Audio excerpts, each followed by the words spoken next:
Little girl found a German shepherd beside a broken bicycle. What happened next touched everyone.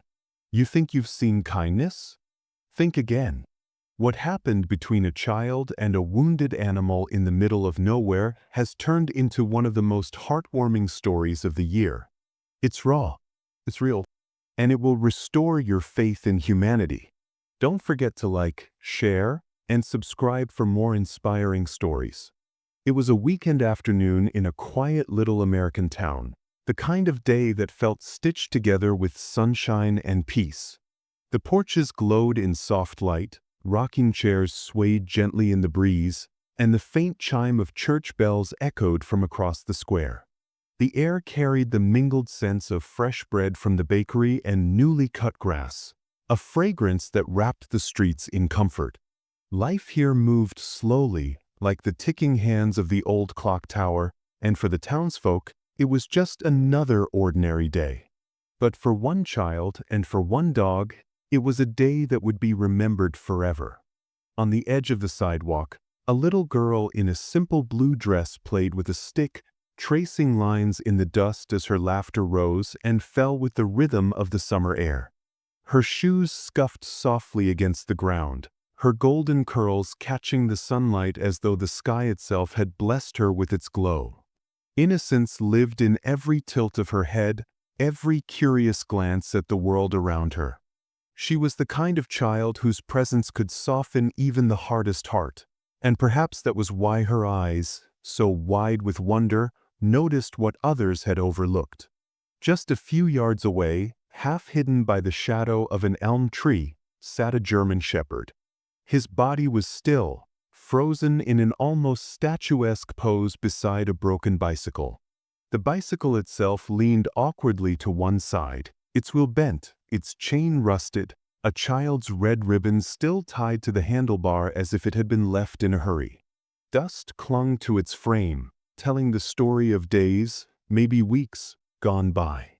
And next to it, the shepherd sat in silence, watching, waiting. The dog's eyes were not fierce, nor did he growl or bark at the sight of the girl. Instead, his gaze was deep, sorrowful, as though he were carrying the weight of a secret too heavy for words. His ears twitched at the distant church bells, but his body did not move. He stayed close to the bicycle, guarding it as though it held the last thread of meaning in his world. The little girl tilted her head, curiosity knitting across her brow. To her, dogs were companions, protectors, friends. Yet this one did not wag his tail or leap with excitement. He only sat, his eyes fixed on the empty road as if waiting for someone who would never return. The girl's tiny hands clutched her dress as she took a cautious step forward. Something inside her told her the shepherd was not dangerous. He was broken, much like the bicycle at his side. Her small voice, filled with innocence, carried across the warm air. "Doggy?" she whispered, her words trembling more with wonder than fear. The shepherd's ears twitched, his head turning slightly.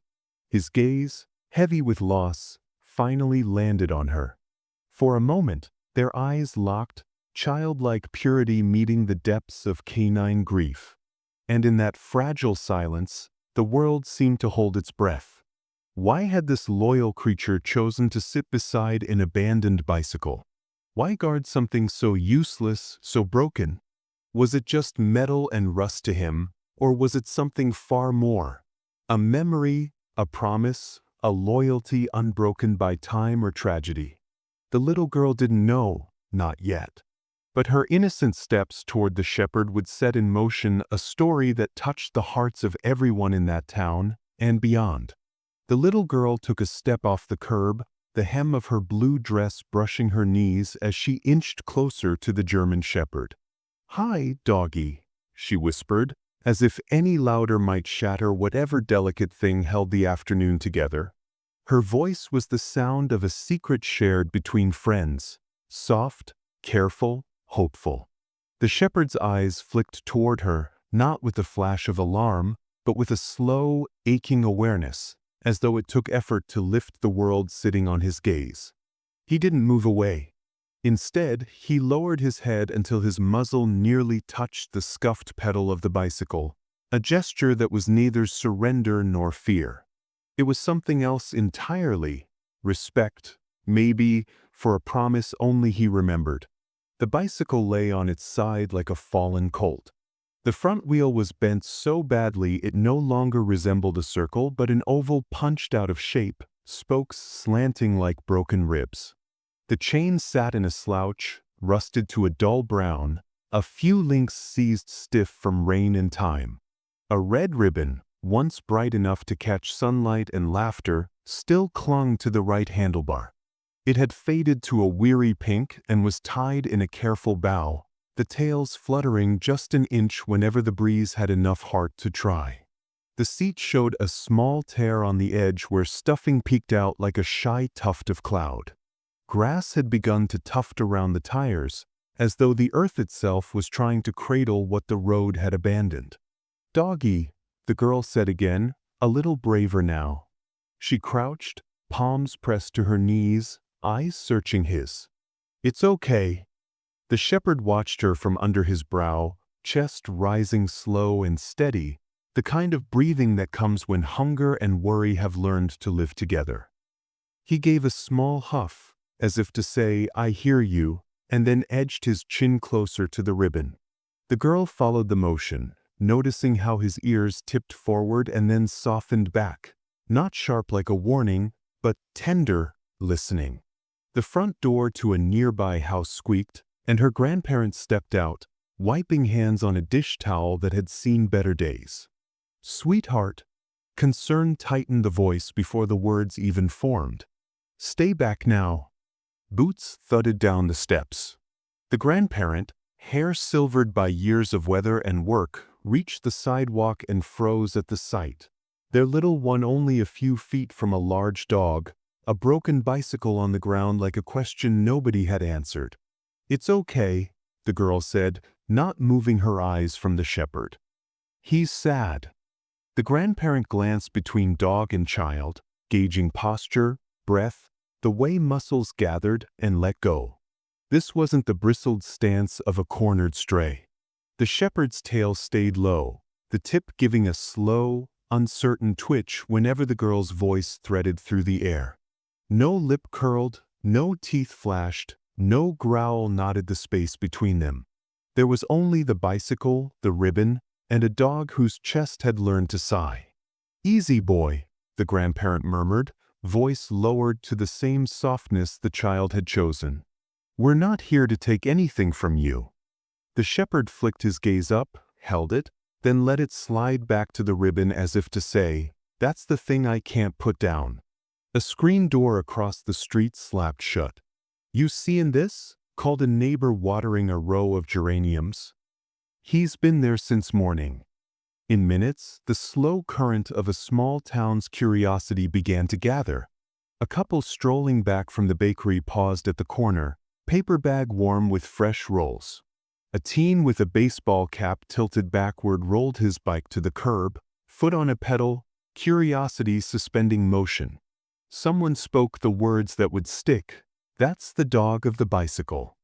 The phrase traveled faster than the church bells ever had. From porch to porch, shop to shop, it hopped with the agility of summertime gossip, though what took root wasn't mockery or fear. It was wonder laced with a quiet ache. Why would a dog choose a vigil over a rusting frame? What story could be heavy enough to pin him to this patch of grass? The grandparent lifted a hand, a gentle stop, for the gathering neighbors, not wanting the circle to press in too tight. "Give him room," they said. "Let him tell us in his own way." It was an odd sentence, but no one laughed. The shepherd had already made it clear. This wasn't about them. Not yet. The girl sank to the grass and folded her legs like she did at story time, her blue dress pooling around her like the edge of a small lake. "Can I pet him?" she whispered without looking back. "Slow," the grandparent said, stepping nearer, ready to lift her away if the dog flinched wrong. "Let him sniff your hand first." She stretched a small palm forward, fingers out, knuckles loose. The shepherd lifted his head an inch, drawing in the air at his own pace. His nose touched the tips of her fingers, cool and damp. He blinked, then eased his cheek toward her, just enough that the skin furrowed beneath the weight of his trust. She laid her hand lightly on his fur. The dog didn't move away. He exhaled a thick, weary breath that shivered through him like a storm finally passing. "Good boy," she said. Neighbors murmured. Someone wiped their eye with the heel of a hand. The teen with the cap whispered, "He's not wild at all," as if he had expected to witness a different ending and was relieved to be wrong. One woman pointed to the bicycle. "That ribbon," she said. "That's a child's bow." Another noted the scuffed pedal, the way it was scraped white along the edge. "Somebody rode this hard," he said, "or fell." The words settled into the grass and didn't get up again. A breeze picked up, lifting the ribbon tails, and the shepherd's gaze followed the movement automatically, like muscle memory or a reflex trained by days of waiting. Every time the wind teased the knot, his ears twitched. The girl noticed and moved her palm in slow, calming strokes down his neck. "We see it too," she told him. "We see." The grandparent knelt beside the bicycle, careful not to touch it just yet. They looked for clues without disturbing the scene. A smear of dirt on the handlebar, a faint scrape on the frame, the way the rear wheel sat stubbornly straight while the front was bent as if it had struck something that refused to move. They didn't speak these thoughts aloud. They simply let the details add up in the quiet arithmetic of experience and worry. "Was there a child?" someone asked, breath hitching at the edges. "Did something happen?" "We don't know," the grandparent said gently. "Not yet." The shepherd placed his paw over the ribbon, just rested it there, long nails dulled by pavement and time. The motion was so deliberate the small crowd went silent. The girl leaned closer, her chin hovering above the dog's shoulder, and for a heartbeat the picture was complete. Innocence beside loyalty, both of them cradling a broken thing the world had hurried past. From that moment, the story began to write itself into the town's afternoon. Some called the dog a guardian, others a mourner. A few whispered that he must be waiting for his person to come back around the corner, that maybe the bicycle wasn't abandoned at all, only paused between one chapter and another. The shepherd gave no answers, only that patient, aching presence that said he would keep watch as long as it took. The grandparents set a slow hand on the girl's shoulder. "We'll bring water," they said to the neighbors, their voice taking on a quiet leadership. "And a blanket. But we don't move the bicycle." "Not yet." Heads nodded. Feet shuffled away and returned with bowls and bottles and sun-bleached quilts. The shepherd drank, cautious, as though leaving the ribbon for even those few seconds required permission. When he finished, he nosed the rim toward the girl, a thank you the size of a small grace. As the sun eased lower and the light warmed into honey, the town's talk softened from rumor into reverence. Children were guided to the far side of the sidewalk, adults kept their voices low, and no one tried to coax the dog from his post. Stranger things had happened in that town. Old barns falling in on themselves and somehow leaving a single beam upright, lost wallets turning up on grocery shelves untouched, but nothing as tender as this. A shepherd keeping faith with a bent wheel and a faded bow. He was not wild. He was not wary. He was simply bound, to a memory only he could see, to a promise he would not let go.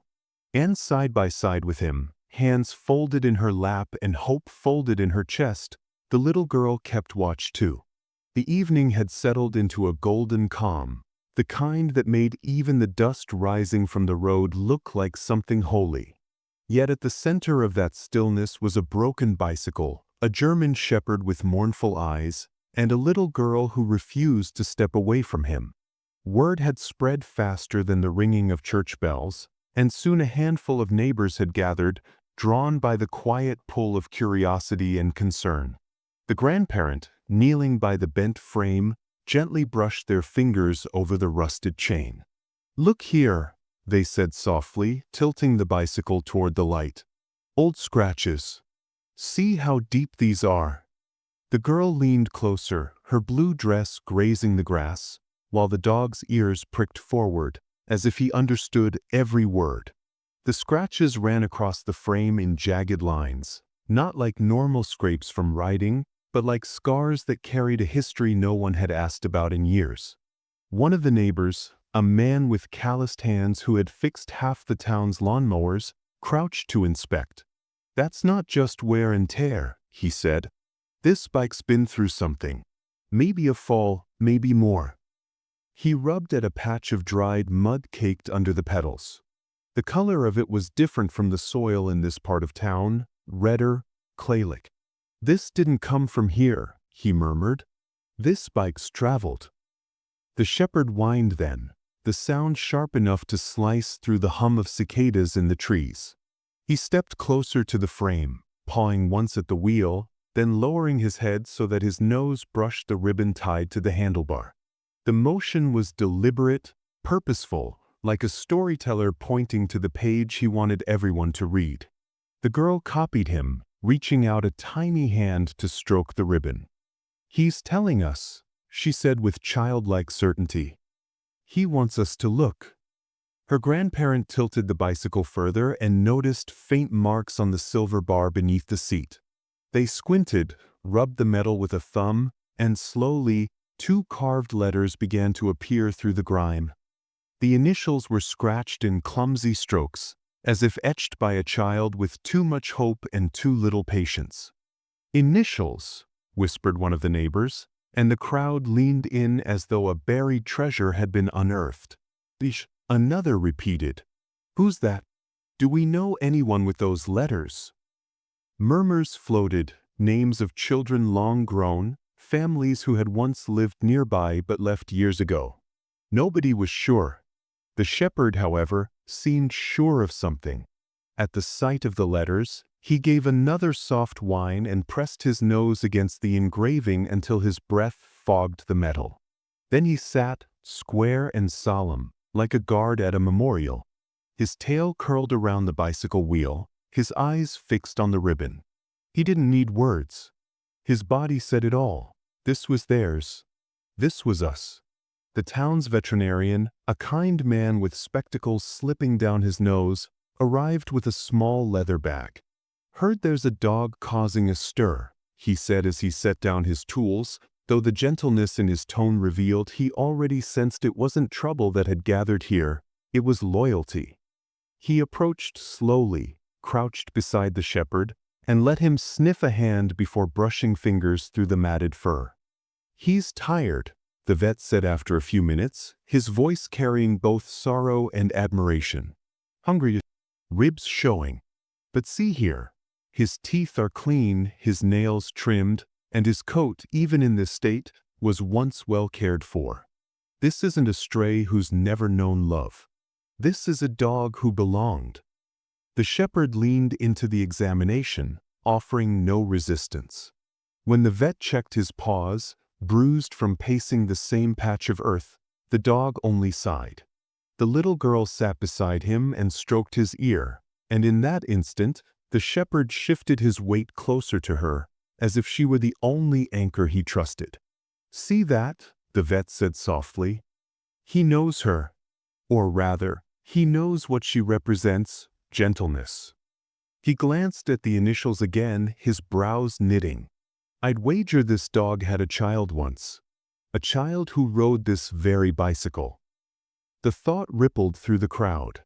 Some gasped softly, others placed hands over their mouths. The girl, too young to understand the depth of the suggestion, only smiled at the shepherd.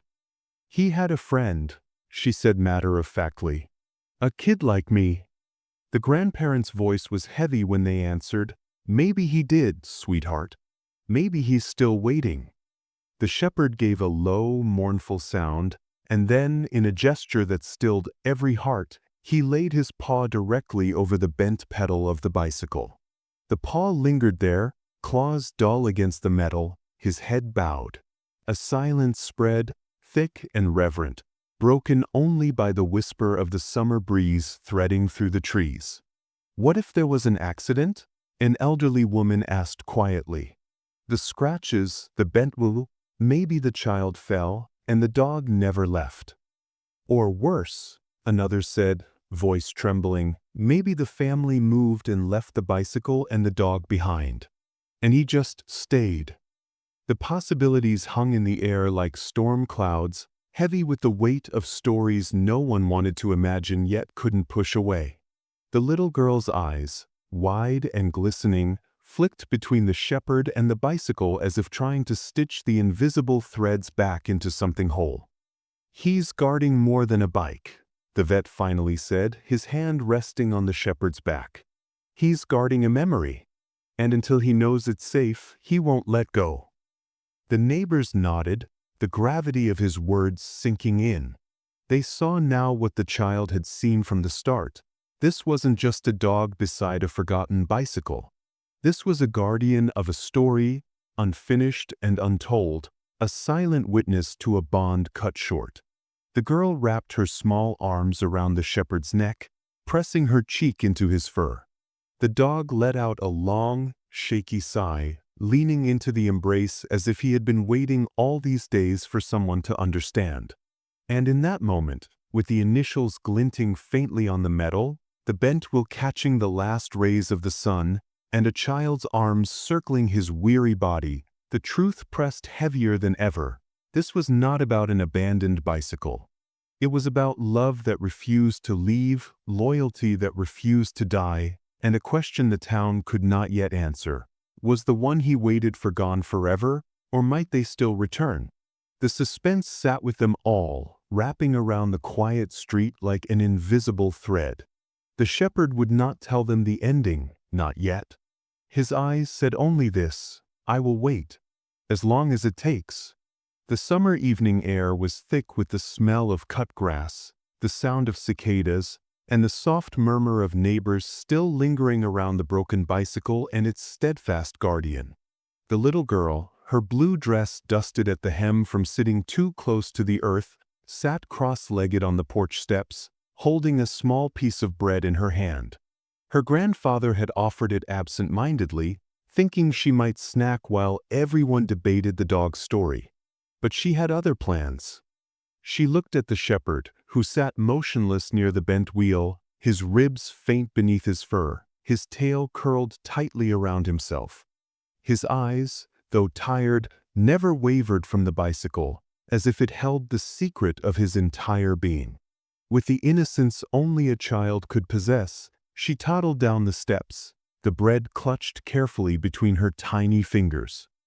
"Here, puppy," she whispered, her voice soft and tremulous like the evening breeze. She stretched out her arm, holding the bread as close as her courage would allow. The shepherd's ears flicked forward. For a moment, the crowd of onlookers held their breath, uncertain whether he would growl, snap, or retreat. But instead, the dog shifted slowly, carefully, lowering his head so that his nose brushed against the girl's outstretched hand. He sniffed once, twice, and then, with infinite gentleness, took the bread between his teeth. The girl giggled in delight, as if she had unlocked a magic only she and the shepherd shared. He chewed quietly, crumbs clinging to the whiskers of his muzzle, and when he finished, he gave a slow blink in her direction, the canine equivalent of trust. A murmur rippled through the neighbors. For all their cautious efforts to coax him earlier, it was the child's simple kindness that had reached him. "See that?" whispered the vet, adjusting his glasses. "He trusts her. Not us, not the adults. Just her." The girl turned and clapped her hands softly. "Come," she said, her little voice rising with invitation. She took a few steps backward toward the porch, her small feet crunching in the gravel. To everyone's astonishment, the shepherd rose, shaky but determined, and followed. His gait was slow, his body weak, but his eyes never left her. Still, every few steps he paused, twisting his neck to look back at the bicycle. It was as if the bent frame were a gravestone he could not leave unattended. The grandfather, seeing this, quickly laid an old wool blanket on the porch. "Here, boy," he coaxed gently, patting the spot. "Russ, you need it." The shepherd sniffed the blanket but would not lie down. Instead, he stood stiffly at the edge of the porch, his gaze flicking back to where the bicycle sat, abandoned in the dimming light. The little girl frowned in puzzlement. Then, with the sudden determination of a child who understood more than words could explain, she marched back to the bicycle. It was heavy, the bent wheel resisting, but she tugged and pulled with all the strength in her small arms. Seeing her struggle, her grandfather hurried to help. Together, they dragged the crooked frame across the yard, its rusty chain rattling like a sorrowful song. When the bicycle reached the porch, the shepherd immediately relaxed. He circled once, twice, then finally lowered himself onto the blanket, resting his head directly against the bent wheel. His body curved protectively around it, as though he were guarding not just twisted metal but a memory too sacred to abandon. The little girl sat beside him, her hand stroking his fur. He let out a long sigh, a sound somewhere between exhaustion and relief, and for the first time that day, his tail gave a faint wag. It was not joyous, not yet, but it was enough. A flicker of life, of trust restored. The crowd fell silent, moved by the scene. Some brushed away tears, others simply stood with bowed heads, humbled by the simple power of loyalty. "Look at that," one neighbor whispered. "He won't rest unless the bicycle is near him. He can't separate himself from it." The vet nodded gravely. "It's not just an object to him. That bicycle is a part of his story. Whatever happened, whoever rode it, that bond is still alive in him." The grandfather placed a hand on the girl's shoulder. "Sometimes loyalty holds tighter than pain," he murmured, "even when the world moves on." The shepherd shifted then, nudging the bicycle gently with his nose before tucking his head against it once more. His body trembled slightly, but his eyes softened as the girl nestled against his side, leaning her tiny head on his shoulder. It was a tableau of innocence and loyalty, of a child who had given bread, and a dog who had given trust in return. As the evening deepened, lanterns were lit on porches, and fireflies blinked like tiny guardians in the grass. Still, the shepherd refused to sleep unless the bicycle was within reach. And when at last his eyes closed, his breathing slow and even, the ribbon on the handlebar fluttered softly in the night breeze, as though the memory of the one he had lost was blessing the peace he had found. The neighbors dispersed slowly, carrying with them a story they knew they would never forget. The girl remained by the shepherd's side, whispering secrets only he could hear, and in those whispers lay the beginning of his healing. For now, no one knew the full story of the bicycle, the child who once rode it, or the tragedy that had bound a dog to its bent frame. But one truth had become undeniable to everyone who witnessed it. The shepherd's loyalty was greater than his hunger, greater than his pain, greater even than time itself. And it was that loyalty, silent, steadfast, unbroken, that had finally been rescued, not by force or fear, but by the small, gentle hand of a child who had given him a reason to trust again. The next morning dawned with a golden light spilling across the small town, painting the porches and rooftops in warmth. Yet, for many neighbors, sleep had been elusive. The image of the shepherd lying beside that broken bicycle lingered in their minds like a song that would not leave. People who had walked by 1,000 times without giving the old community hall much thought now found themselves haunted by the thought of what loyalty could mean, so deep, so unshakable, that even hunger and loneliness could not erase it. By mid-morning, the little girl was once again outside, her blue dress bright against the fading paint of the porch, and beside her, the German shepherd lay calmly. His head rested against the bent wheel of the bicycle, his eyes soft but still shadowed with sorrow. He looked weaker than most dogs his size, but his presence was stronger than words, drawing people to gather once more. "Something about this doesn't sit right," muttered Mrs. Harris, the postmaster's wife, as she watched from across the fence. "A dog doesn't tie himself to a bicycle for no reason." Her husband nodded, scratching his chin. "That bike, it looks familiar. Like I've seen it before, years ago." Whispers moved through the crowd as more neighbors joined. Curiosity had replaced fear, and compassion had replaced hesitation. It wasn't long before someone suggested that the story of the bicycle and the shepherd must already exist somewhere in the town's memory, if only they cared enough to look. So they began. Some rummaged through old storage boxes. Others combed through family photo albums. The town librarian even opened a stack of dusty newspapers stored in the back of the library, determined to find a clue. It felt like the whole community was on a treasure hunt, not for gold or jewels, but for the missing pieces of a story that had held a dog captive for so long. Late that afternoon, an elderly man named Mr. Whitaker shuffled slowly to the porch where the little girl and her grandfather sat. His cane tapped against the wooden boards, and his eyes, clouded with age, blinked with both wonder and sadness as they fell upon the shepherd. "I'll be," he whispered, removing his hat with trembling hands. "I know this dog. Burlis. I think I do." The crowd hushed, every face turning toward him.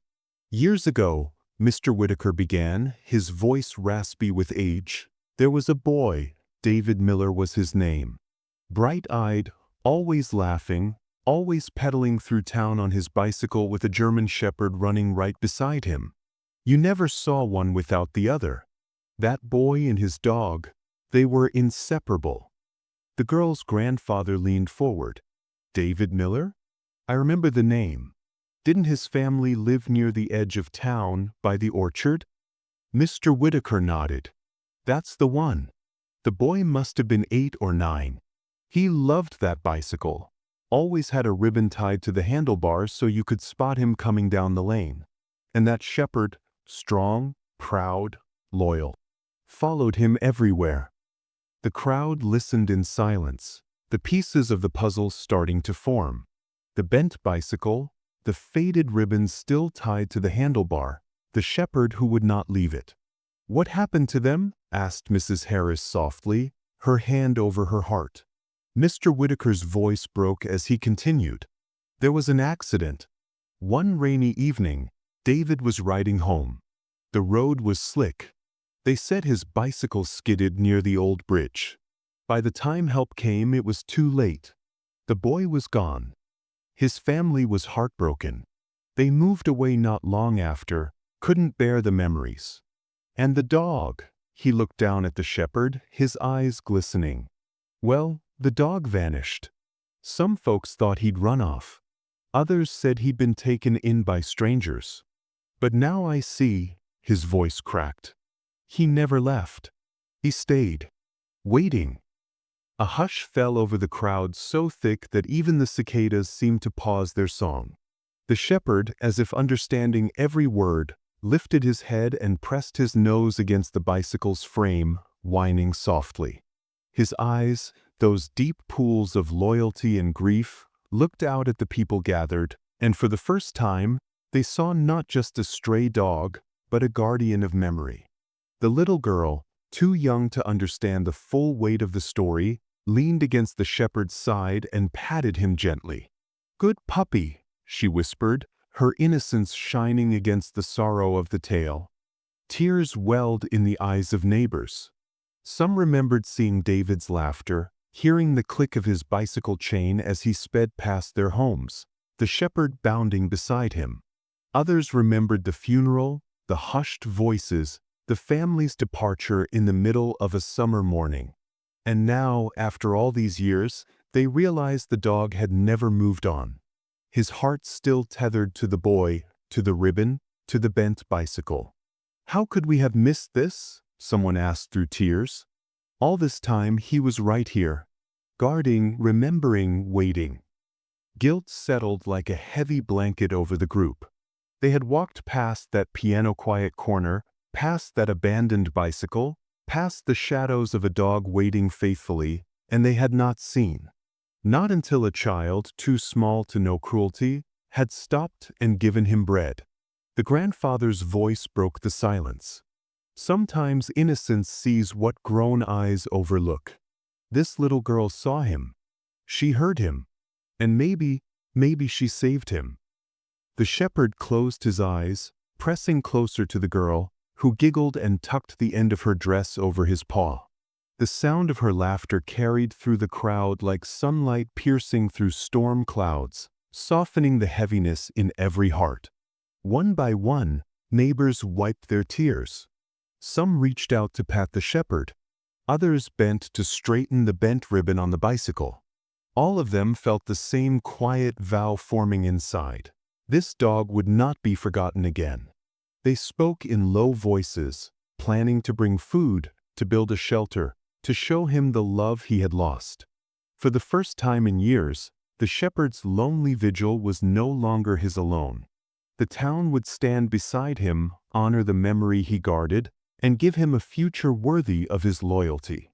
And as the sun dipped low, painting the sky in shades of rose and gold, the image of a little girl, a dog, and a broken bicycle burned itself into the hearts of everyone present. Not as a scene of tragedy, but as a testament to love that never fades, even when the world forgets. The morning after the town had learned the shepherd's story felt different. There was a kind of hush in the air, as though the town itself was holding its breath. But on one little porch, the sound of a child's laughter rang out like the brightest of bells. Emma, her blue dress fluttering in the soft breeze, toddled across the grass with a wooden block in one hand and a ragged toy rabbit in the other. Behind her, the shepherd followed slowly, his paws pressing into the damp soil, his eyes watchful but softer now. He was no longer a ghost tied to sorrow. He was beginning to follow the spark of life again. Emma stopped beside the bent bicycle, its wheel still slightly crooked, the ribbon on its handlebar faded but fluttering gently. With her tiny hands, she tugged the bicycle toward the porch, laughing at the way it wobbled in the grass. The shepherd tilted his head, ears perked at the sight. For the first time in what seemed like years, his tail gave a small, uncertain wag. It was as though the child's innocence had reached into the darkest corner of his grief and lit a candle. Her grandfather, watching from his chair with quiet amazement, whispered, "Look at that! She's pulling him back from the shadows." Day after day, the little girl continued her mission without even knowing it was one. She would toddle into the yard, dragging the bicycle a few inches at a time, sometimes stopping to place her doll on the seat, sometimes giggling as she pretended to ride, while her legs barely touched the pedals. Each time, the shepherd would rise from his resting spot and follow. He did not run ahead or tug her forward. He matched her pace exactly, step for step, as though he knew she was leading him into something he had forgotten, joy. At first, he was hesitant. He would still glance at the bicycle with those old eyes of grief, his ears drooping as if the memory of his boy lingered in every scratch of the frame. But Emma's laughter was relentless. She tossed pebbles and squealed when he gently nosed them back. She waved her toy rabbit in front of him until, one quiet afternoon, the shepherd opened his mouth and tugged it ever so gently, beginning the first game of fetch he had played in years. The neighbors who witnessed it from the fence wiped tears from their eyes.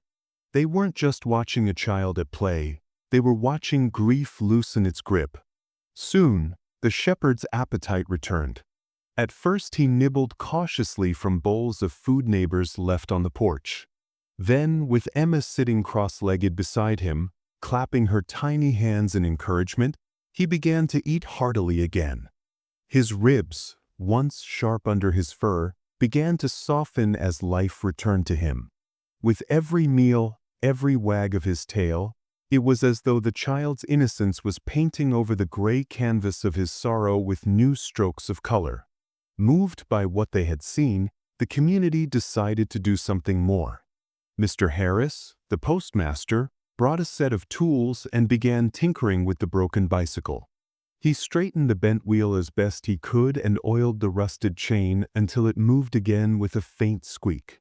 The women of the town tied a new ribbon, bright red this time, onto the handlebars, a symbol of hope replacing the faded reminder of grief.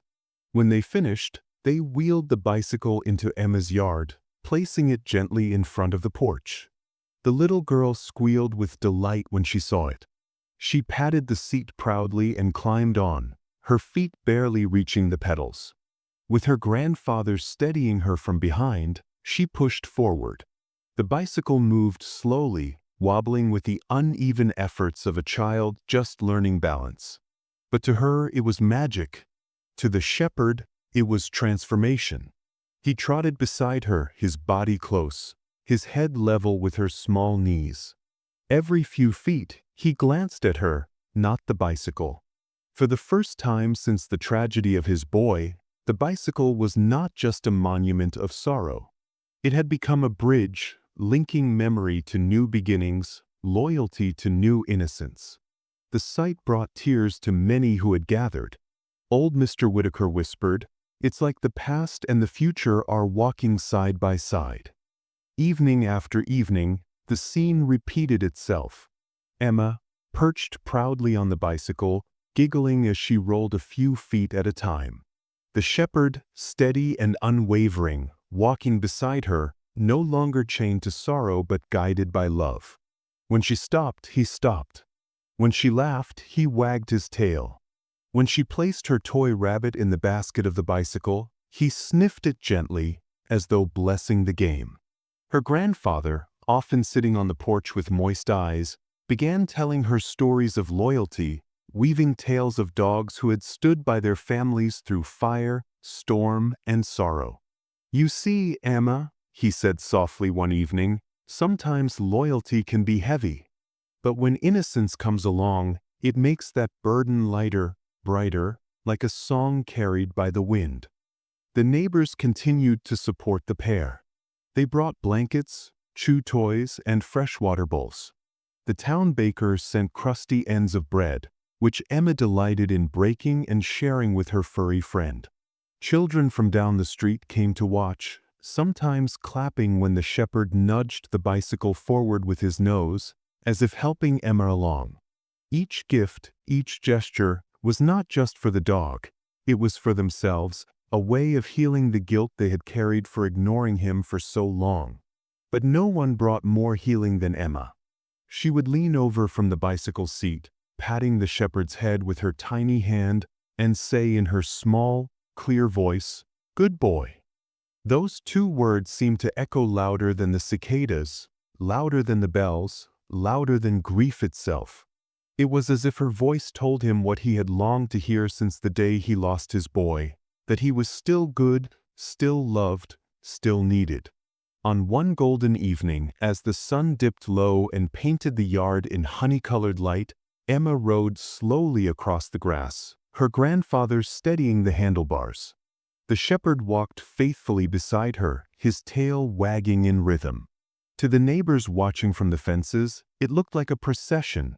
A child, a dog, and a bicycle that once symbolized loss now moving together as one picture of hope.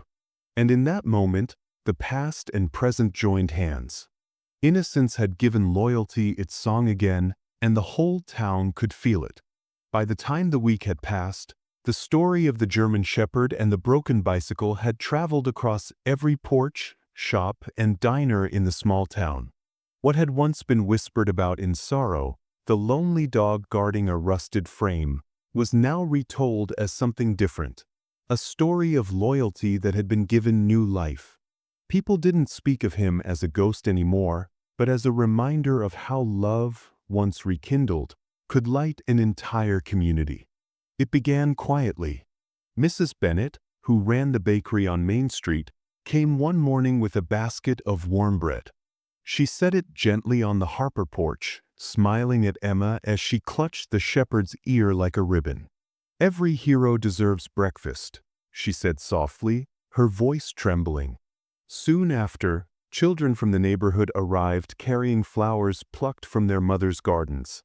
weaving them into small crowns which Emma happily placed around the shepherd's neck. His once drooping eyes now shone brighter with every pat and every kind gesture. The front yard became a gathering place. Neighbors who hadn't spoken in months stopped to chat, sharing stories of their own pets, their own losses, their own regrets. What united them was not the tragedy of the past, but the wonder of the present, the sight of a little girl in a blue dress sitting proudly on a crooked bicycle while a once broken dog walked faithfully at her side. One Saturday afternoon, the largest crowd yet gathered. Someone had brought balloons. Another brought a quilt to spread on the grass. Emma's grandfather, standing on the porch with his weathered hands resting on the railing, looked out at the scene and felt something stir inside him. For years, he had carried quiet grief, the grief of watching neighbors drift apart, of watching silence take root where laughter once lived. But now, watching Emma press her lips together in concentration as she tried to pedal forward, the shepherd's steady paws marching beside her, he felt hope beating again like a drum. The old man raised his voice so all could hear. "This shepherd carried grief longer than any human could," he said, his voice rough with emotion. But it was a child's hand that gave him back his song. The crowd was silent for a moment, the weight of those words sinking in. Then, as if on cue, Emma lifted her tiny hand and rang the small silver bell on the bicycle's handlebar. The clear, bright chime cut through the summer air. The shepherd's ears perked, his tail wagged, and with a sudden burst of joy, he barked. Twice. The sound was not the hollow cry of sorrow that had once echoed beside that broken bicycle on the roadside.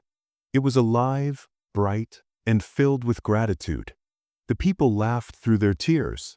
It was as if the bicycle bell and the shepherd's bark had become a duet, the sound of loyalty reborn.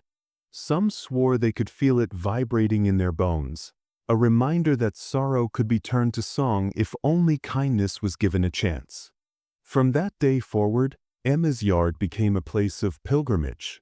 Children would ride their own bikes there, circling the shepherd as he padded proudly beside Emma's crooked frame.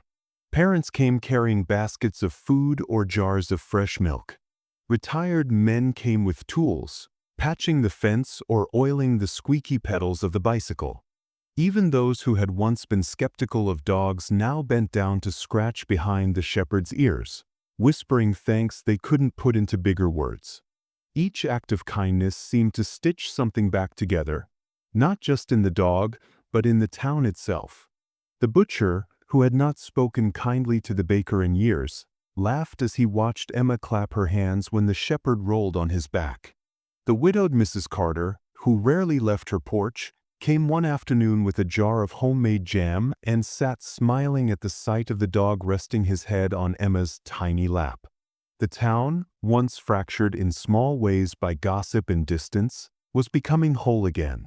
Emma, too young to understand the depth of it, simply did what came naturally. She shared. She shared her blanket with the dog when evening brought a chill. She shared her tiny wooden blocks, placing them one by one in front of him as though expecting him to build with her.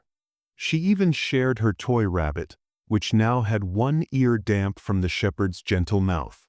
Each offering was accepted with solemn loyalty, as though the dog understood that these were not just toys but symbols of trust. Her grandfather often found himself whispering late at night while watching the two sleep. Emma tucked safely under her quilt, the shepherd curled at the foot of her bed, his chest rising and falling in rhythm with hers. "You brought him back to life, Emma," he murmured. "And maybe you brought all of us back too." The transformation was undeniable. Once, the shepherd's presence at the broken bicycle had been a reminder of tragedy. Now, his presence at Emma's side was a beacon. People no longer whispered about the dog of the bicycle. With pity, they spoke his name, now given proudly by the town children, Guardian. Guardian of the past, guardian of the girl, guardian of the lesson that love could outlast loss. On a golden Sunday afternoon, the community gathered for what they called a celebration of loyalty. There were pies, lemonade, and even an old fiddler who played tunes while Emma clapped her hands.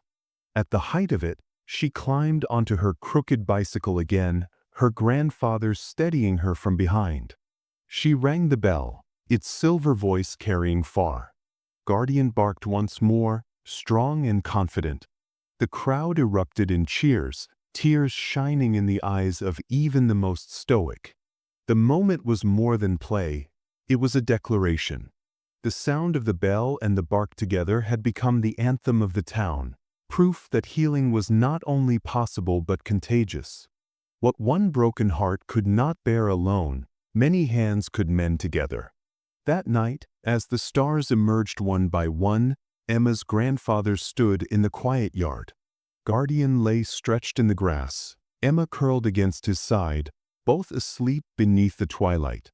Fireflies blinked across the fence line, and the bicycle with its bright red ribbon leaned proudly against the porch. The old man closed his eyes, hearing in the distance the faint echo of the bell and the joyful bark, a song not of sorrow, but of renewal. And in that silence he realized the truth. The town had not just saved a dog, they had saved themselves. Through a child's innocent kindness, through the loyalty of an animal who refused to forget, a whole community had remembered how to love again.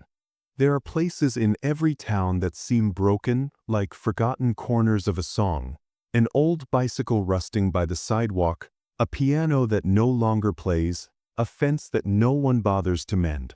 But sometimes, even in those broken places, love waits to be found. The German shepherd who sat beside that bent bicycle had carried a grief too heavy for most hearts. He had once belonged to a boy whose laughter no longer rang down those streets, yet his loyalty had not withered with time. Day after day, he kept his vigil, proving that devotion does not measure days or years. It simply endures. And then came Emma, a little girl in her blue dress, too young to understand loss, yet pure enough to see love where others only saw sorrow. She did not ask him to forget. She did not push away the bicycle that held his memories. Instead, she shared her blanket, her toys, her laughter, and with that simple innocence, she showed the town a truth they had long forgotten. Healing doesn't come from erasing the past. It comes from loving again, even when it hurts. The dog's loyalty, the child's compassion, and the community's response became a living lesson. Loyalty never fades, innocence can mend sorrow, and compassion has the power to turn grief into hope.